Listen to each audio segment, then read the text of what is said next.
Drums മേടിക്കാൻ പൈസ ഇല്ല. ഇതെന്റെ അച്ഛൻ ഉണ്ടാക്കി തന്ന ഡ്രംസാ. ഞങ്ങൾ ചോറുണ്ടുന്ന പ്ലേറ്റ് ഒക്കെ വെച്ചിട്ടായി ഡ്രംസ് ഉണ്ടാക്കിയേ. സത്യം പറഞ്ഞാൽ ഒരുപാട് സങ്കടം തോന്നുന്നു. അവൻ ഒരുപാട് കഴിവുണ്ടായിട്ടും അവന്റെ അച്ഛൻ ഒരു ഡ്രംസ് മേടിച്ചു കൊടുക്കാൻ യാതൊരു നിവൃത്തിയില്ല.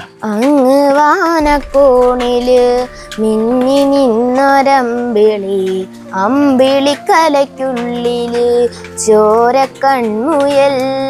ഒരു പൊന്നു മോനെ പരിചയപ്പെടാനായിട്ടാണ് ഇവിടെ വന്നത്. സ്ഥലം എന്ന് പറഞ്ഞാൽ നമ്മുടെ പുനലൂർ നരിക്കലാണ്. മോന്റെ പേര് നവനീത് എന്നാണ് അല്ലേ?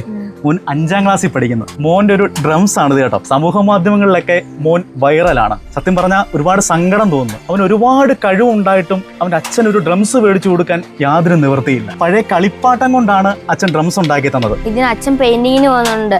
ആ പെയിന്റിങ്ങിനകത്ത് നിന്ന് കുറച്ച് അടപ്പുകളും, പിന്നെ ഇതിനകത്തൊരു ഒരു പാത്രവും, പിന്നെ ഇവിടെ ഒരു പാത്രവും, പിന്നെ എൻ്റെ ഒരു കുഞ്ഞുനാളെ ഞാൻ കളിച്ചുകൊണ്ടിരുന്ന ഒരു കാറും വെച്ചിട്ടാണ് ഇതെല്ലാം ഉണ്ടാക്കി എല്ലാം സെറ്റാക്കി വെച്ചേക്കോ ഇല്ലേ? ഇവനിലൂടെ നമുക്ക് അറിയപ്പെടാനാണ് ആഗ്രഹം. നിങ്ങൾ എല്ലാവരും എൻ്റെ മോനെ സപ്പോർട്ട് ചെയ്യണം. ഇവനെ എങ്ങനെയെങ്കിലും നല്ല നിലയിൽ എത്തിക്കണം എന്നുള്ള ഒരൊറ്റ ലക്ഷ്യം മാത്രമേ എനിക്കുള്ളൂ. ഇവൻ മെടുക്കാനാണ്. പക്ഷെ ഞങ്ങളെ കൊണ്ട് ഒരു ഡ്രംസ് വാങ്ങിച്ചു കൊടുക്കാനുള്ള സാഹചര്യമില്ല. ഞങ്ങൾ മോടെ വീട്ടിലാണ് താമസിക്കുന്നത്. സ്വന്തമായിട്ട് വീടും ഇല്ല, ഒന്നുമില്ല.